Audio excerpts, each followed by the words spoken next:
So hey fellows, welcome to this incredible platform of the Calliope Study।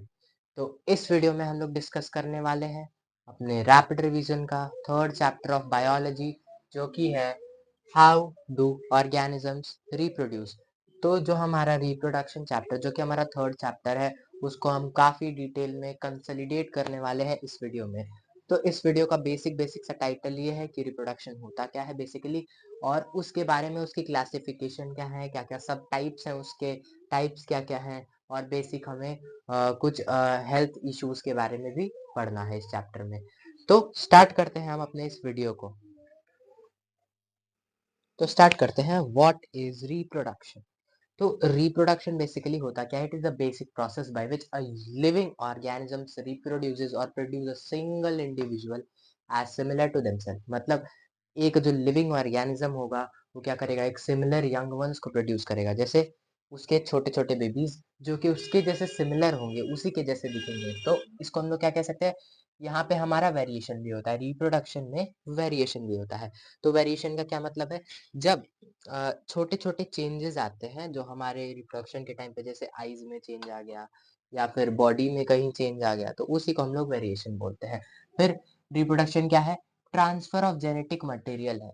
अब जो genetic material आपके parents में है, जो जीन आपके पेरेंट्स में है, उसको ट्रांसफर करना है हमें ऑफस्प्रिंग में। तो क्या होगा? यहाँ से जो जेनेटिक मटेरियल होगा वो डीएनए कैरी करेगा, और डीएनए ले जाके अपने यंग वंस में क्या करेगा? वो ट्रांसफर कर देगा, जिसकी वजह से कैरेक्टर्स एक्सप्रेस हो जाएंगे। कैरेक्टर्स के बारे में हमें चैप्टर 4 में पढ़ना है, जो कि हमारा हेरिडिटी और एवोल्यूशन।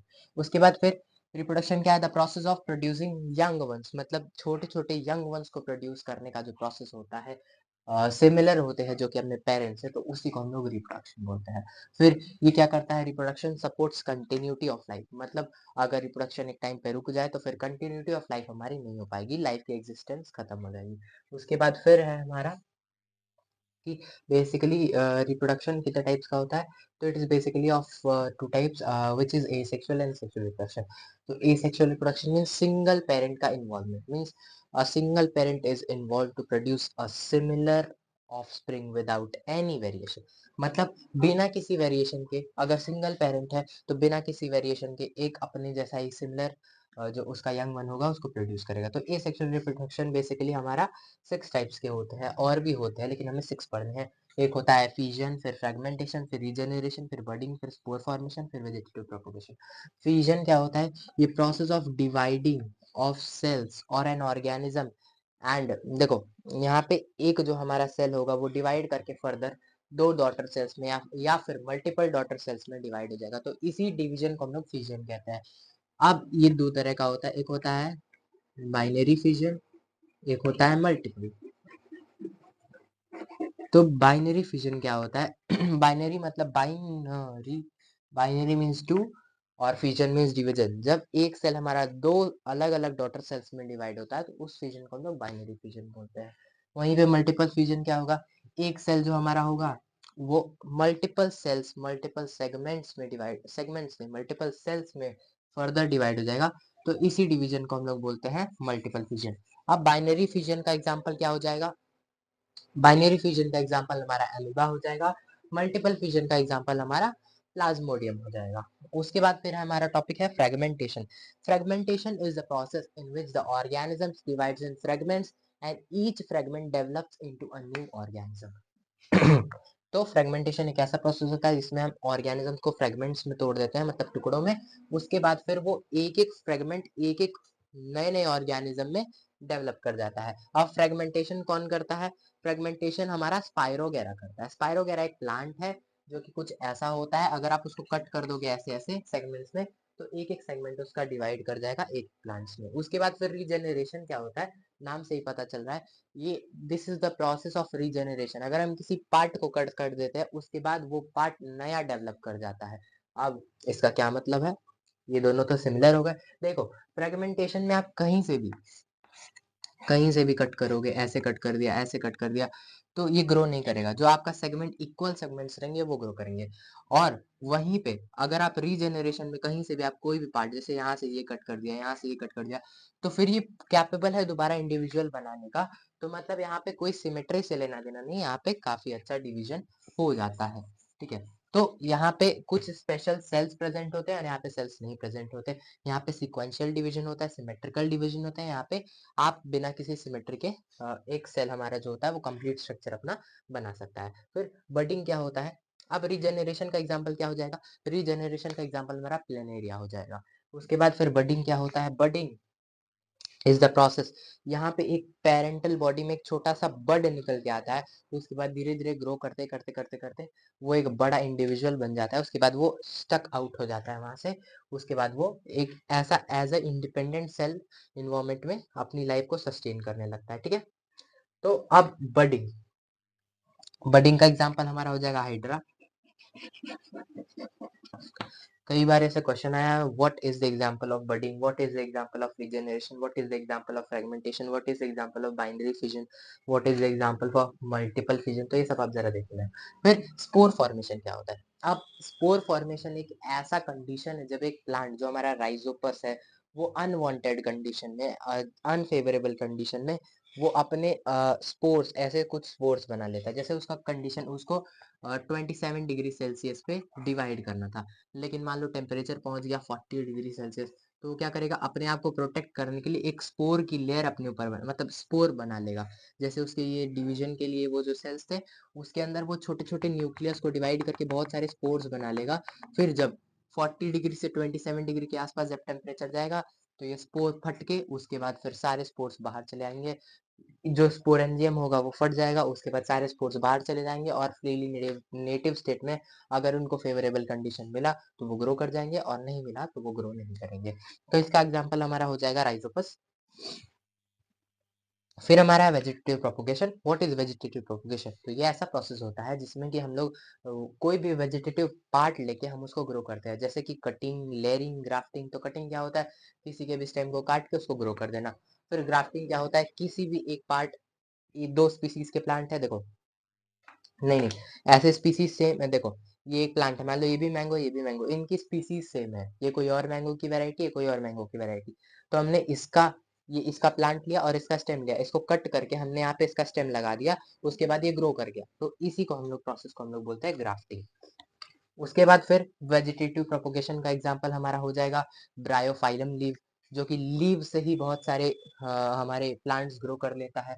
उसके बाद फिर हमारा टॉपिक आता है, वो है सेक्सुअल रिप्रोडक्शन। तो हमें सेक्सुअल रिप्रोडक्शन बेसिकली होता क्या है? यहाँ पे डबल पेरेंट्स मतलब दो पेरेंट्स का इन्वॉल्वमेंट होता है प्रोड्यूसिंग यंग वंस। और यहाँ पे क्या होता है बेसिकली, जो वेरिएशन होता है वो बहुत ज्यादा होता है। तो वेरिएशन ज्यादा कैसे होता है? जैसे कि यहाँ पे दो पेरेंट्स का इन्वॉल्वमेंट होता है, तो दो अलग अलग जेनेटिक मटेरियल्स होते हैं, कई में कोई और कैरेक्टर, कई में कोई और कैरेक्टर। तो आई थिंक आपने हेरिडिटी चैप्टर पढ़ लिया हुआ है, तो आपको पता होगा जब कैरेक्टर्स आपस में मिलते हैं कोई एक ही डोमिनेंट शो कर पाता है, कोई एक रेसेसिव हो जाता है। तो इनमें से जब कोई डोमिनेंट कोई रेसेसिव होगा तो थोड़ा बहुत ज्यादा चेंजेस आते रहते हैं। तो इसी वजह से सेक्सुअल रिप्रोडक्शन में जो हमारा वेरिएशन का चांसेस होते हैं वो ज्यादा हो जाते हैं। अब फ्लावरिंग प्लांट में कैसे होता है? जैसे समझो ये कोई फ्लावर है हमारा हिबिस्कस का, मैंने यहाँ पे पेटल्स नहीं बनाई हुई है, तो ये हमारा जो पार्ट होता है इसको हम लोग बोलते हैं फीमेल पार्ट, और ये जो हमारा पार्ट होता है इसको बोलते हैं मेल पार्ट। फिर यहाँ पे ये जो स्टिग्मा है, ये स्टाइल है, ये हमारा ओवरी है। उसके बाद फिर हमारा ये एंथर है और ये फिलामेंट है। एंथर कंटेन करता है पोलन ग्रेन्स और ओवरी कंटेन करती है एग्स। उसके बाद फिर यहाँ पे फ्यूजन होता है, जैसे अगर आप कोई भी बाहर से कोई भी पॉलिनेटर जैसे कि बीज या फिर खुद एयर भी कई कई बार पॉलिनेटर होता है, तो यहाँ से आके यहाँ पे कई बार स्टिक कर जाता है। उसके बाद ये पॉलन ट्यूब से होते हुए यहाँ पे जाके फ्यूज कर जाता है एक से और सीड का फॉर्मेशन करता है। तो इस प्रोसेस को हम लोग बोलते हैं, ये हमारा जो फ्लावर का केस होता है। अब इसके बाद फिर कुछ हमें डेफिनेशंस पढ़ लेने हैं। जैसे ही हमारा ये पॉलन ग्रेन यहाँ स्टिग्मा पे स्टिक करता है और पॉलिनेट कर जाता है, तो इसी प्रोसेस को हम लोग पॉलिनेशन बोलते हैं। तो pollination the process in which fusion of pollen grains with egg of ovary is shown। तो फिर अब आगे का टॉपिक है हमारा फर्टिलाइजेशन।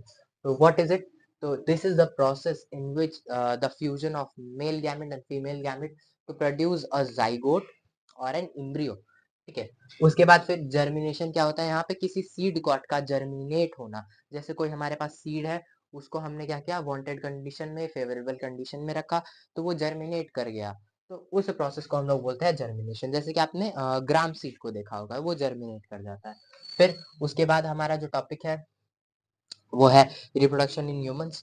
तो ह्यूमंस में बेसिकली हमें मेल और फीमेल रिप्रोडक्टिव पार्ट्स पढ़ने हैं। तो ये है हमारा फीमेल रिप्रोडक्टिव पार्ट, इसको हम लोग बोलते हैं यूटरस, ये है वेजाइना, ये है ovary, this is Fallopian tube where the basic fusion of male and female gamete took place. उसके बाद फिर है ये है हमारे पास सर्विक्स वॉल, जो कि बहुत ज्यादा ब्लड लाइन होती है और हर 28 डेज में ये चेंज होती रहती है।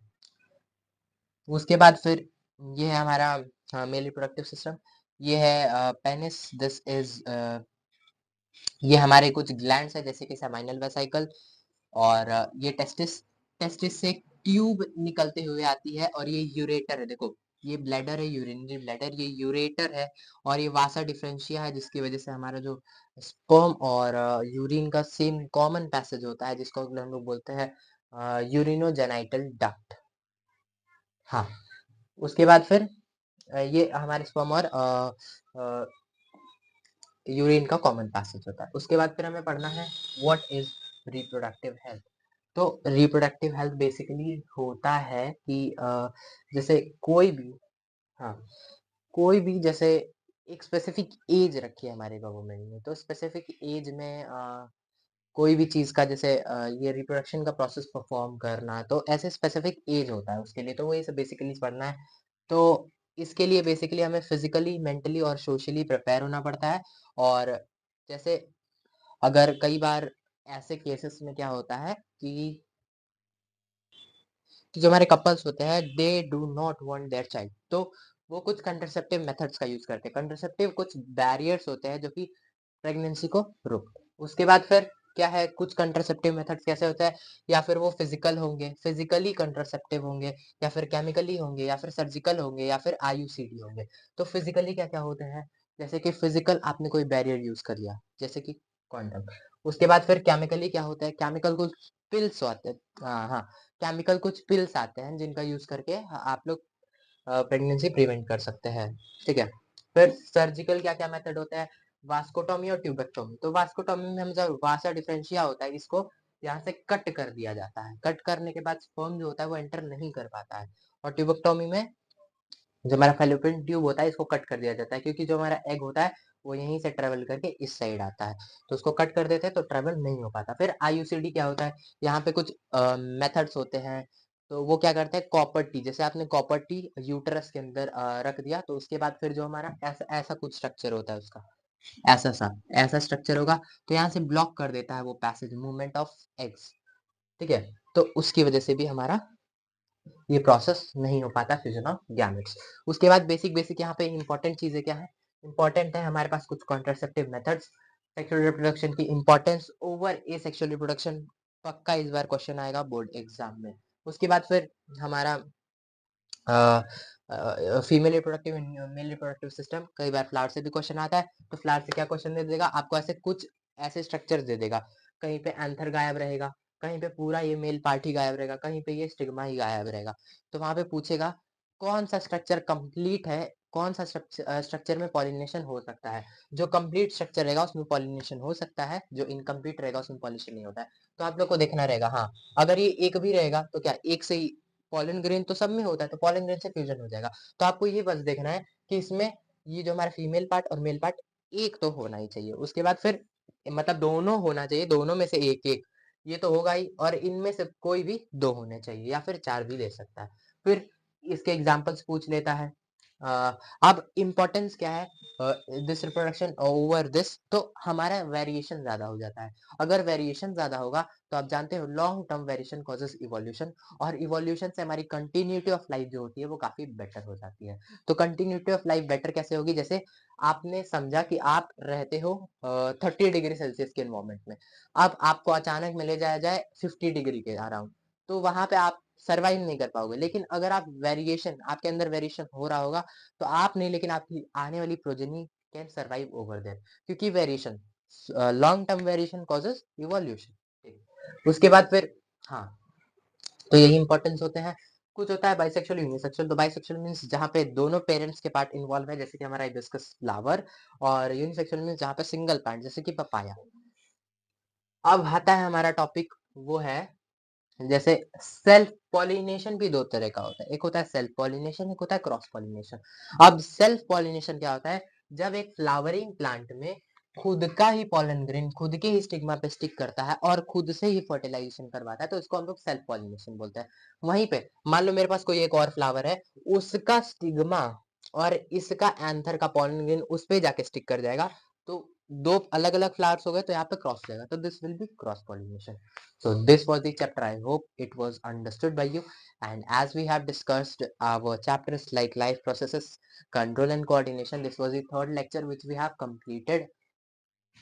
If you're still having any doubt, you can just go to the video of detailed explanation of how do organisms reproduce on this channel only. I will pin the link in the description. You can go and watch there. Have a nice day, and I may your board's preparation going very well. Bye bye. Have a nice day.